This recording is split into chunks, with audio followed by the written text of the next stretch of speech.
charges for the people connected to the murder of 3 surfers. Details in a live report. And the detective hoping you can help him find a killer in a cold case murder from nearly 20 years ago. He'd been living on the streets in El Cajon and arrested several times and refused resources. Then one day, Robert said yes. We have his remarkable story of success. Free home care for underserved seniors. What the Bliss Care Foundation wants to do for your loved ones. And does this viral video show actor Harrison Ford supporting pro-Palestinian protesters? We verify. CBS 8 News live at 6 starts now.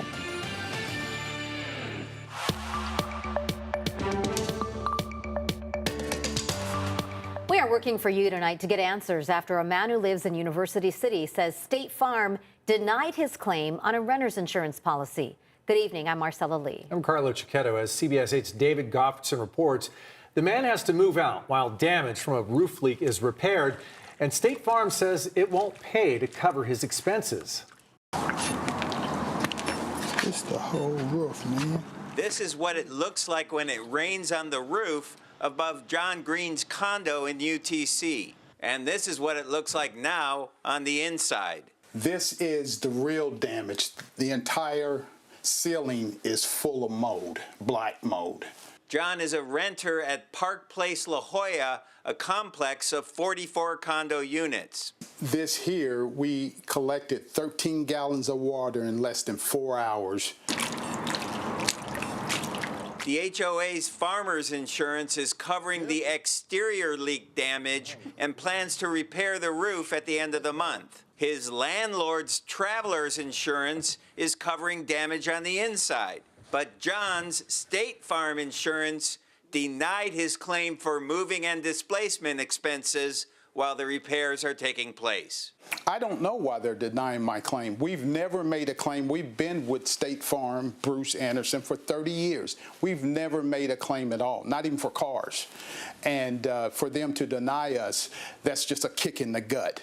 John says as soon as State Farm heard there was mold in the ceiling, they refused to pay. I have to leave here so that they can do the necessary construction, demolition, and I have to either go into a hotel or find a place to live month to month. That's extremely expensive. I reached out to Amy Bach, a consumer advocate with United Policyholders.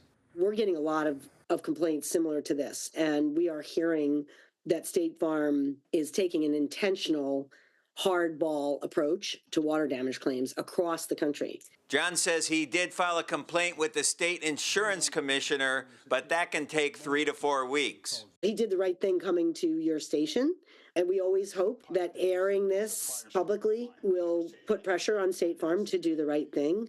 State Farm sent me a statement saying they are committed to paying what they owe, but they can't comment on specific claims due to customer privacy. We'll keep tabs on the situation and let you know if there's any resolution.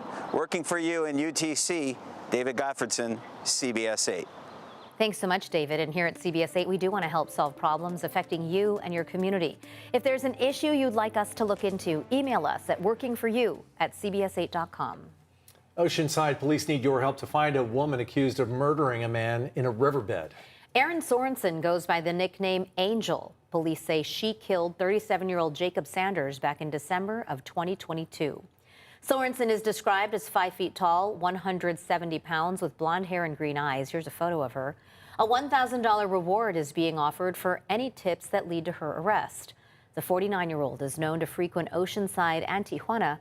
Anyone with information about where she might be should call Oceanside Police or Crime Stoppers at 888-580-8477. 3 people are now in custody in connection to the murder of 3 surfers in Baja. 2 of those surfers called San Diego home. It's a story we've been following since they were reported missing. CBS 8's Kirsten Holmes joins us now live from Ocean Beach with the new information we've learned today about the investigation into these murders. Kirsten? Yeah, Mexican officials in Baja held a press conference today updating the public on their investigation into the murders of those 3 surfers whose bodies were found this weekend. This case is getting international attention as 2 of those surfers were born in Australia, 1 had moved to San Diego, and the 3rd victim was a San Diego native. Journalists I talked to south of the border say Mexican officials want this case solved quickly. Por lo cual presentan diversos orificios de entrada.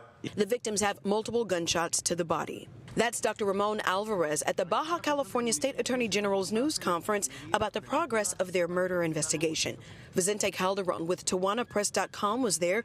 Calderon says he doesn't know why only one person is facing charges for the disappearance of Jake and Callum Robinson in Jack Carter Road and not their murder. I asked that to the prosecutor, and he refused to answer that question. Asimismo, a horas Within hours of the complaint, the white Colorado pickup truck was found. quemadas y posteriormente Burned, and with the help of canines, the bodies of the three were found at the bottom of a well approximately 15 meters deep. Mexican authorities are charging Jesus Gerardo, or El Kicas, with the disappearance. 2 others are being held in connection with the case. A woman who has not been named, but authorities say is El Kicas' girlfriend, has also been charged, but not for the disappearance or murders. She still will spend at least 2 more months on jail, but from different charges. Calderon says he believes Mexican authorities are rushing to solve the case and leaving too many unanswered questions. That there's other people involved in that robbery, but they haven't arrested anybody else. We know that area has a high presence of organized crime, which is smuggling drugs and people to the U.S. Vicente Calderon with TijuanaPress.com says that Jesus Gerardo, or El Kicas as he's called, is innocent until proven guilty, but will remain behind bars in Mexico while authorities continue to investigate. We will continue to follow this story for you as it develops. Reporting for CBS 8, I'm Kirsten Holmes. Back to you. And Kirsten, what have we learned from Mexican authorities? What kind of insight did they have into the motive behind this brutal murder? Yeah, authorities tell us that the attackers were thieves who were originally interested in the surfers' truck tires. They wanted to steal those, and that's how this situation started. Carlo? Just a horrible crime. Kirsten Holmes reporting live for us. Thanks, Kirsten. The Oceanside Pier will reopen to the public tomorrow. At least most of the pier will. Last month, a fire tore through the old Ruby's Diner there and seriously damaged the end of the pier. It will be open to the public all the way up to the fish washing station. It will reopen tomorrow morning at 7. Normal hours begin Saturday from 4 a.m. until 10 p.m. It's not clear right now how long it's going to take to repair the damaged part of the pier. A man from El Cajon who spent the last 2 years living on the streets now has a new place to call home, thanks to the help of a few officers who arrested him. Robert Santiaguin has been jailed and ticketed more than a dozen times and refused help offered to him. That is, until he decided one day to say yes to a helping hand. CBS 8's Abby Black is live in El Cajon with his inspiring story. Abby?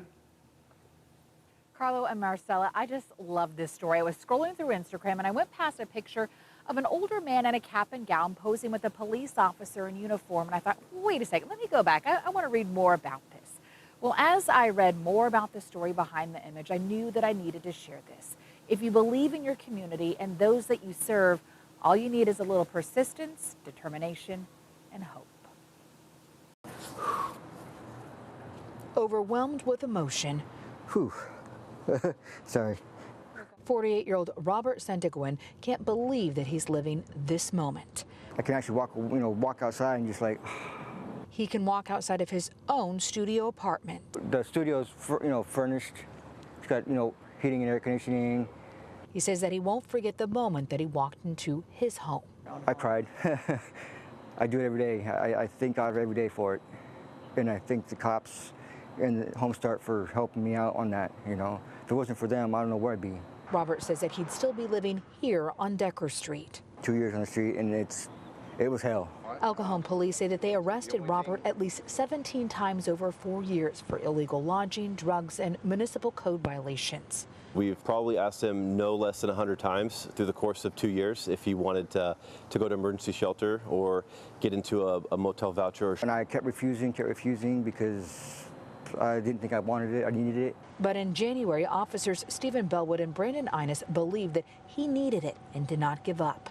And then finally one day, just randomly, he said yes, and I was kind of, shocked at first, but was super excited. It took about 4 months, but with the help of Homestart, a nonprofit that helps families and individuals be self-sufficient, Robert was able to graduate from Second Chance, another group that provides workforce readiness. He didn't give up on himself. Even though there was hiccups, he was determined to keep going. The officers who once arrested him helped decorate his home. It's just not the life to live. It's not, you know. They gotta want to do it. You know, I wanted to do it, so I did it. So you guys gave me just a little shove there. It was those little nudges each time that made a big impact, and that's keeping him from looking back and now looking forward. I am very proud of myself, and I thank God every day for it. Homestart also helped furnish Robert's apartment, and they provide a rental subsidy. He also receives county benefits, and he's recycling to make ends meet. In that 3-week workforce course, he was able to learn how to write a resume and build his interview skills, so he is still looking for a job.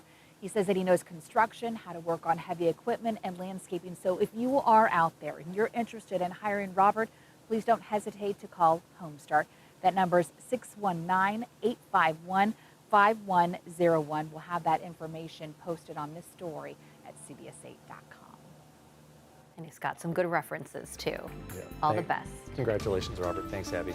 Still ahead tonight, a cold case almost 2 decades old. We talked to the detective trying to solve the mystery murder in a quiet North County neighborhood in our True Crime Files. Plus, as we get ready here to celebrate our own 75th anniversary at CBS 8, we're digging into our archives. We take a trip through the San Diego State campus over the decades.